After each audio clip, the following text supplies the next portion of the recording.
शक्तिं च तत्पुत्रपराशरं च रामं सुखं गौडपदं महान्तं गोविन्द योगेन्द्रमतास्य शिष्यम् श्रीशङ्कराचार्यमतास्य पद्मं पादैं च हस्तान्मलकं च शिष्यम् तोर्कमार्तिककारमन्यान् अस्मद्गुरुं सन्ततमानतोऽस्मि श्रुतिस्मृतिपुराणानाम् आलयं करुणालयं नमामि भगवत्पादं शङ्करं लोकशङ्करं शङ्करं शङ्कराचार्यं केशवं बादरायणं सूत्रभाष्यकृतो वन्दे भगवन्तो पुनः पुनः ईश्वरो गुरुरात्मेति मूर्तिभेदविभागिने व्योमव्याप्तदेहाय दक्षिणामूर्तये नमः। ॐ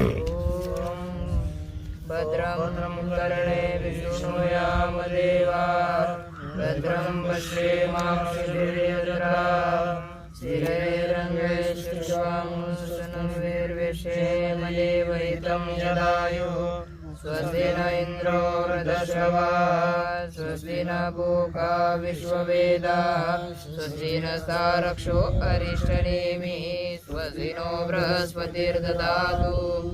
ओम शांति शांति शांति शांति। श्री भगवान पांडुरंग परमात्मा, श्री ज्ञानोबा जगद्गुरु तुकाराम महाराज, श्री संत एकनाथ महाराज, आदि गुरु शंकराचार्य इत्यादि सब संतों की अलौकिक हेतु की कारण ऐसी कृपा से उपनिषदों के विचार के प्रसंग में अथर्ववेदीय मांडूक्य उपनिषद का विचार हम लोग कर रहे हैं। मांडूक्य उपनिषद में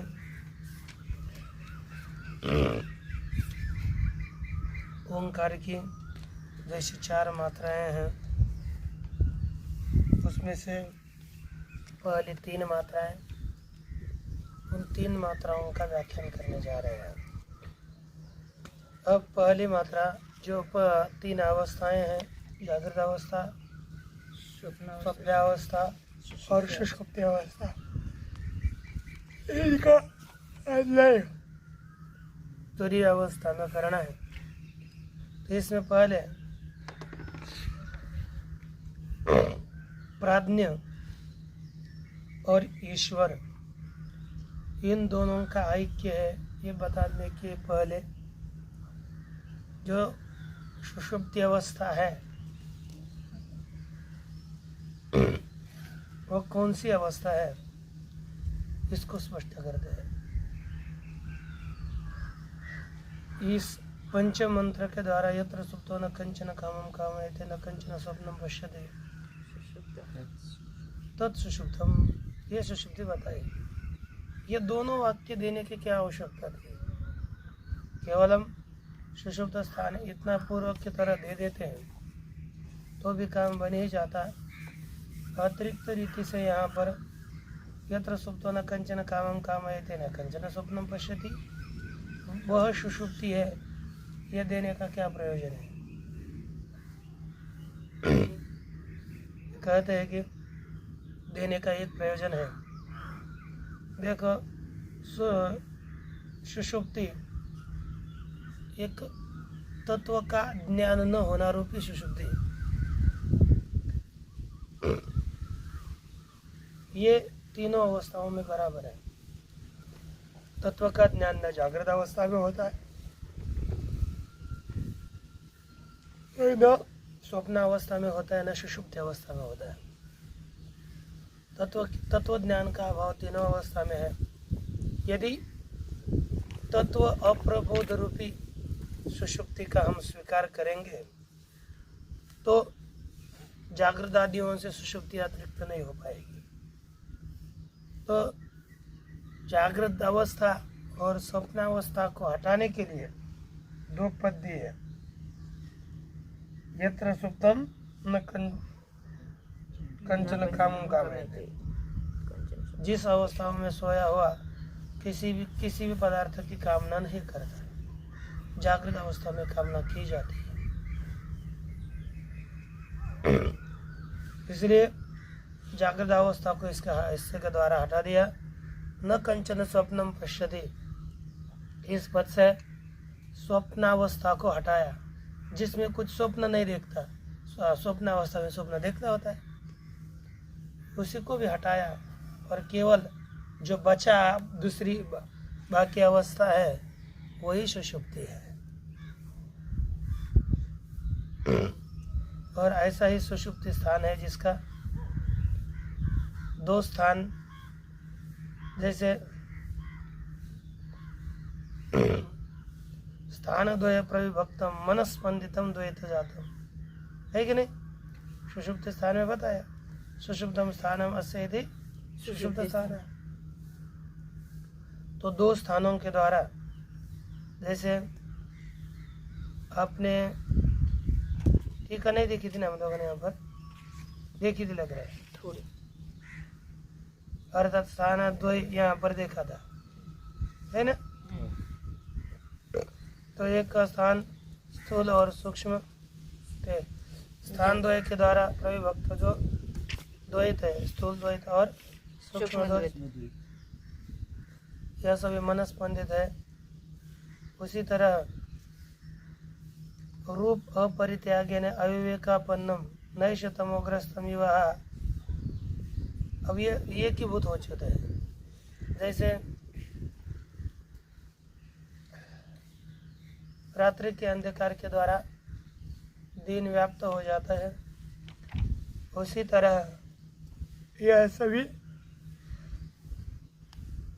एकीभूत हो जाते हैं। क्या हो जाता है? एकीभूत। उसके विषय में कहते हैं प्रज्ञान घन एव आनंदमयो, आनंद भुक चेतो मुख प्राज्ञस्तृतीय पाद। अतः इसलिए ये कैसा है? प्रज्ञान घन कहा जाता है। क्या कहा जाता है?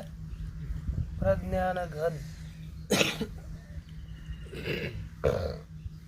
प्रज्ञान घन अर्थात कैसा है? क्यों प्रज्ञान घन कहा जाता है इसे?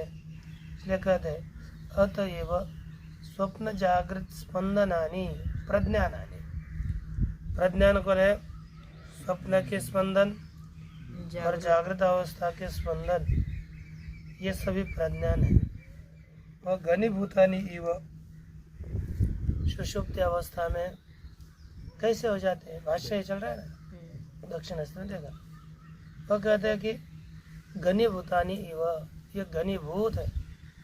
जैसे घनीभूत लवन का ढेला, लवन का ढेला अंदर बाहर सब और क्या होता है? लवन युक्त रहता है। लवन ही लवन है। उसी तरह यह केवल सब अंदर बाहर सभी जगह पर यह अविवेक रूपी होने के कारण प्रज्ञान घन ही है। कौन है? प्रज्ञान घन। यथा रात्रौ नैशेन तमसा अविभज्यमानं सर्वं घनम इव, कहते जैसे नैशेन तमसा प्रविभज्यमान, नैश अर्थात रात्रि, जो रात्रि का अंधकार है, रात्रि के अंधकार के द्वारा अविभज्यमान अपृथक रूप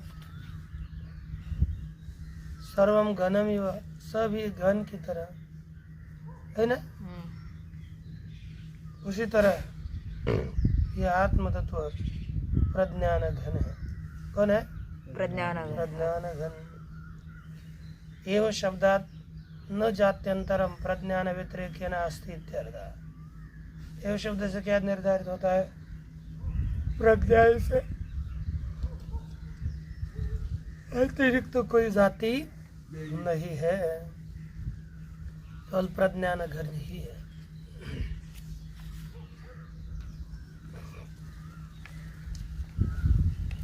आगे कहते मनुष्य विषयाकार स्पंदनायास दुखाभावात आनंदमय। मन के विषय विषयाकार जो स्पंदन है, आयास, दुख, इनका अभाव हो जाता है सुषुप्त अवस्था में। अब कोई स्पंदन नहीं रहता, प्रयास नहीं रहता, दुख नहीं रहता, इसलिए विषयाकार स्पंदनायास दुख अभाव, स्पंदन में भी आयास और दुख का अभाव होने से आनंदमय, ये क्या होता है? आनंदमय है, अर्थात आनंद प्राय है, न आनंद है ना। ये आनंद की तरह है, केवल आनंद ही नहीं है सुषुप्ति में, आनंदमय है। मयट प्राचुर्यार्थ में आनंद का आधिक्य है, लेकिन आनंद ही नहीं है। सुषुप्ति अवस्था केवल आनंदात्मिका नहीं है।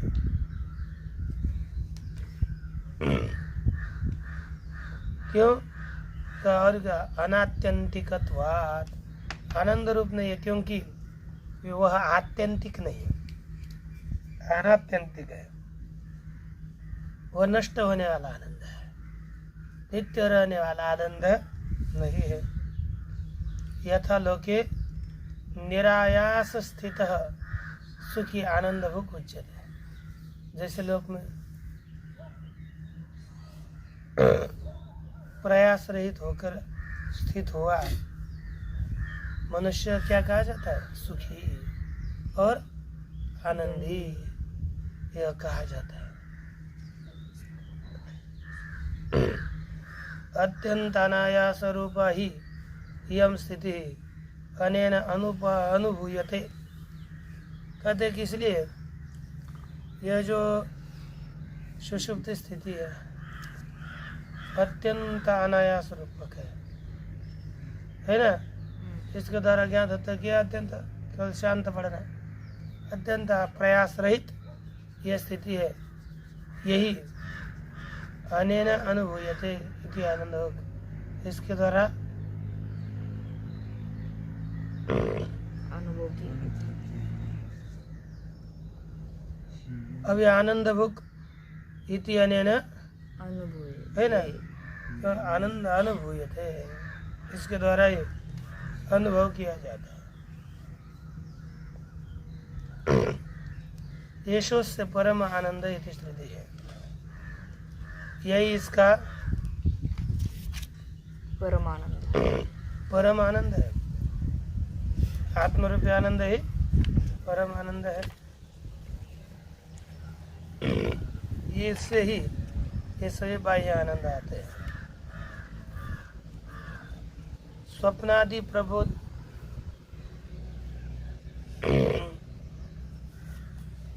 प्राज्ञ के लिए चेतोमुख उदाहरण देने के लिए कहते हैं, चेतोमुख एक विशेषण देते हुए कहते हैं स्वप्नादि प्रतिबोधम चेत प्रतिद्वारीभूतत्वात्।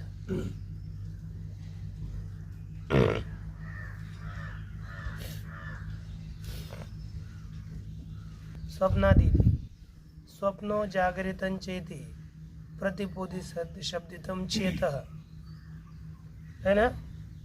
स्वप्न अर्थात स्वप्न और जागृत अवस्था, इसके प्रति जो प्रतिबोध शब्द के द्वारा बोधित चैतन्य है, वही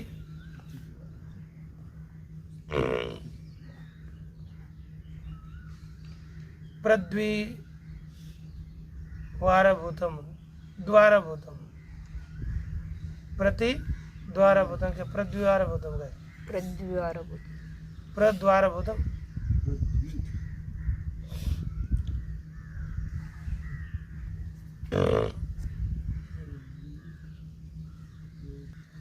इन दोनों के प्रति, ये दोनों भी प्रतिबोध शब्दितम चेतः तत्प्रतिद्वारभूतत्वम,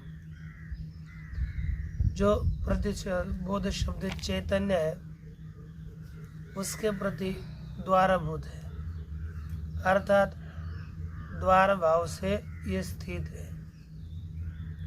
क्योंकि नई स्वप्न से जागृति सेवा सुषुप्त द्वारम अंतरेण संभव अस्ति। क्योंकि ये जो सुषुप्ति के बिना स्वप्न की और जागृत की स्थिति ही नहीं हो सकती, क्योंकि ये दोनों भी तयोस्तत् कार्यत्वात्, जागृत और सुषुप्ति ये दोनों अवस्था सुषुप्ति अवस्था का कार्य है। अतः जागृत और स्वप्न, अतः सुषुप्ताभिमानी प्राज्ञ स्थानद्वय कारणत्वात् चेतोमुख व्यपदेश भाग। इसलिए सुषुप्ति का अभिमानी जो प्राज्ञ है वो स्थानद्वय कारणत्वात्, दोनों स्थानों का कारण होने से चेतोमुख इस उपदेश का भाग्य होता है ना। अथवा प्राज्ञ से, अथवा दूसरा अर्थ करते हैं प्राज्ञ से सुषुप्ताभिमानी न। प्राज्ञ कौन है? सुषुप्त अवस्था का अभिमानी है। और स्वप्नम जागृतम व प्रति क्रमाक्रमाभ्याम यद आगमन, स्वप्न के प्रति अथवा जागृत अवस्था के प्रति क्रमशः जो आना होता है, उसके प्रति चैतन्यम एव द्वारम। कौन द्वार है? चैतन्य ही द्वार है। नई तद व्यतिरेक न कापि चेष्टा सिद्ध्यति इति अभिप्रेत्य, ऐसा मान करके दूसरा पक्ष बता रहे हैं। कहते बोध लक्षणम व चेतो द्वारम मुखम अस्य स्वप्नाद्यागमनम प्रतीति चेतो मुख का बोध रूपी चैतन्य ही द्वार है, मुख है इस स्वप्नादियों के आगमन के प्रति, उसे कहते हैं चेतो मुख।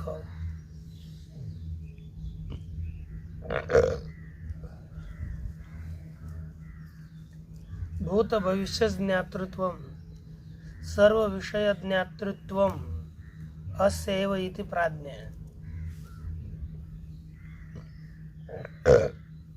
ये प्राज्ञ क्यों है? कहते भूत और भविष्य को जानने वाला, भूत भविष्य पदार्थों को जानना, सर्व विषयक विषयों को जान लेना, ये दोनों भी धर्म जिसके उसे कहते हैं प्राज्ञ। प्रज्ञ प्रकृष्ट अज्ञा नहीं, प्रज्ञ एव प्राज्ञ। यानी भूतकालिक, भविष्यकालिक, वर्तमानकालिक सभी को जानने वाला प्राज्ञ होता है। सुषुप्तोपि ये भूतपूर्वगत्या प्राज्ञ उच्यते। सोया हुआ मनुष्य भी भूतपूर्व गति से प्राज्ञ ऐसा कहा जाता है,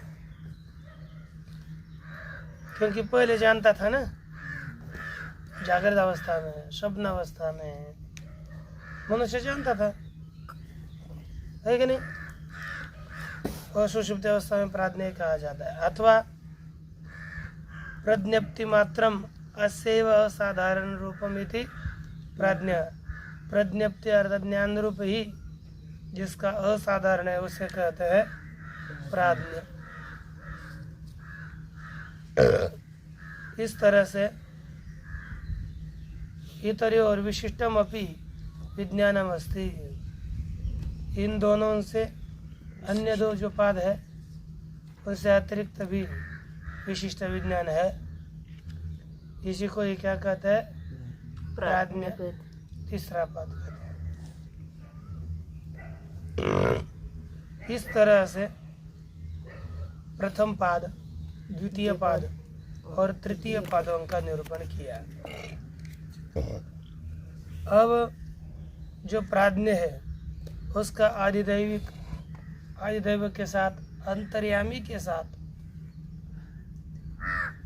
अभेद बताने के लिए अन्य विशेषणों का प्रयोग कर रहे हैं, यानी आगे के मंत्र का प्रयोग है। एष सर्वेश्वर एष सर्वज्ञ, एष सर्वेश्वर एष सर्वज्ञ, एषोऽन्तर्याम्येष योनिः, एषोऽन्तर्याम्येष योनिः, सर्वस्य प्रभवाप्ययो हि भूतानां सर्वस्य प्रभवाप्यो हि भूतानां एष सर्वेश्वरः। यह जो प्राज्ञ है वो केवल प्राज्ञ तो जो जीव प्राज्ञ है ना, जो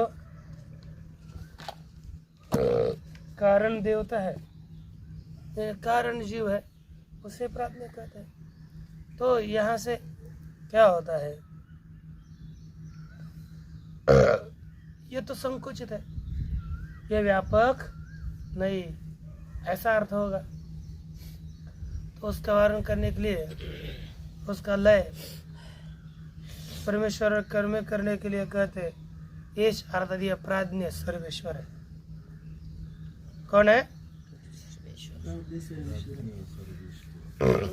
स्वस्वरूप में स्थित यह प्राज्ञ सर्वेश्वर है। एषः सर्वज्ञः, यही प्राज्ञ ही सर्वज्ञ है। एषो अंतर्यामी, यह अंतर्यामी है। एषः सर्वस्य योनि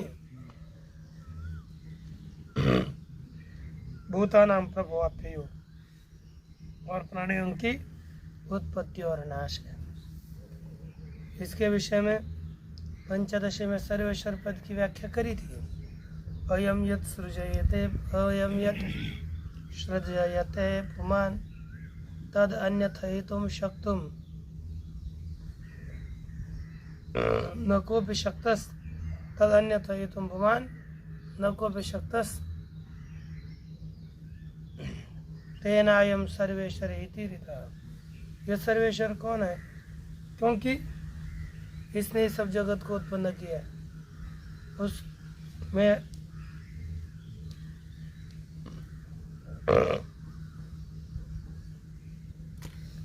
और उस ऐसे जगत को अन्यथा रीति से करने के लिए कोई भी समर्थ नहीं है, ऐसा सर्वेश्वर है।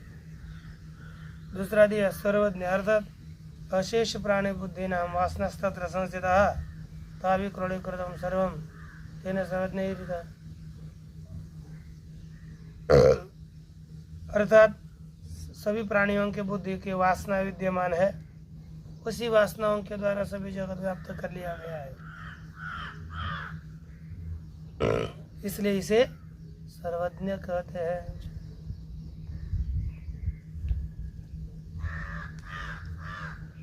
हाँ, आगे यही सभी भूतों का उत्पत्ति और कारण है। अब आगे इसके वजह अंतर्यामी भी बताया।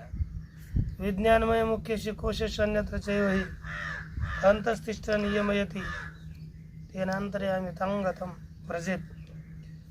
विज्ञानमय आदि जो मुख्य कोश है अन्य में रह करके अन्य जगह पर ही अंतस्तिष्ठति,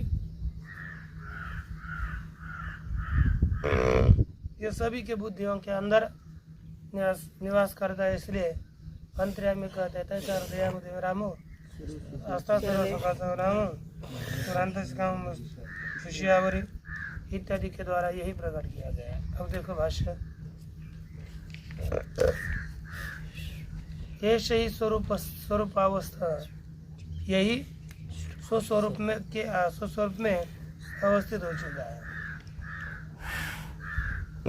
उपाधि में अवस्थित होना यानी क्या करना, टीका में लिखा स्वरूपावस्थत्वम उपाधि प्राधान्यम अवधूय चैतन्य प्राधान्य। स्वरूपावस्थत्व क्या है? उपाधि प्राधान्य को छोड़ करके केवल चैतन्य प्रधान होना ही, ये क्या चीज है? स्वरूपावस्था। अथ अन्यथा स्वातंत्र अनुपत्ति नोचित स्वातंत्र की सिद्धि नहीं होती।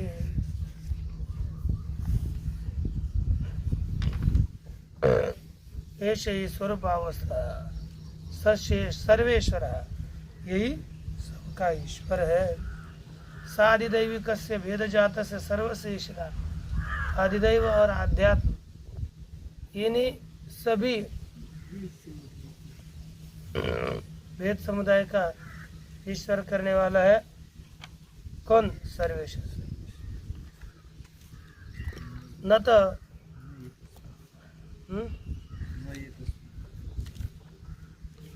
न एतस्मात् जात्यंतर भूतो अन्य शादी, इससे कोई अन्य जाति वाला पदार्थ नहीं है, क्योंकि अन्य भिन्न जाति वाला पदार्थ नहीं है,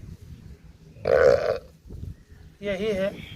इसलिए कहते हैं न ये तस्मात् जात्यंतर भूतो अन्य शामियो कश्चन पदार्थ अस्ति, कोई अन्य पदार्थ नहीं है। और इसलिए का श्रुति विरोध से भी ये मन तटस्थ नहीं है ऐसा समझना चाहिए। क्यों? प्राण बंधनम ही सौम्य बना, हे सौम्य मन प्राण बंधन वाला है, प्राण ही बंधन है जिसका ऐसा मन है। अयम एव ही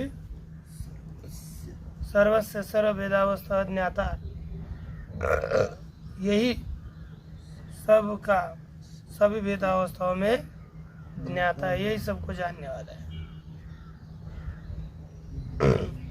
एष सर्वज्ञेश अंतर्यामी इति अनुप्रविश्य सर्वेषां भूतानां, प्रवेश करके सभी भूतों का नियंता अपि एष एव, यह आत्म तत्व ही सभी प्राणियों का नियंता है। अतएव यथोक्तम सभेदम जगत प्रसूयते, इसलिए इसी से ही यथोक्त भेद से जगत की उत्पत्ति होती है। इत्येष योनि सर्वस्य, यह सबकी योनि है का। और यत एवं प्रभवश्चाप्यश्च, जिस कारण से प्रभवश्च आप्यश्च तौ प्रभावाप्य भूतान, जिससे सभी प्राणियों की उत्पत्ति और नाश होता है, वही विशेष प्राज्ञ अर्थात समष्टि ईश्वर है। अब इसके विषय में कुछ कारिकाएं आई है, उन कारिकाओं का विचार करेगा। ओम पूर्णमदः पूर्णमादाय पूर्णमेवावशिष्यते। ओम शांति शांति शांति।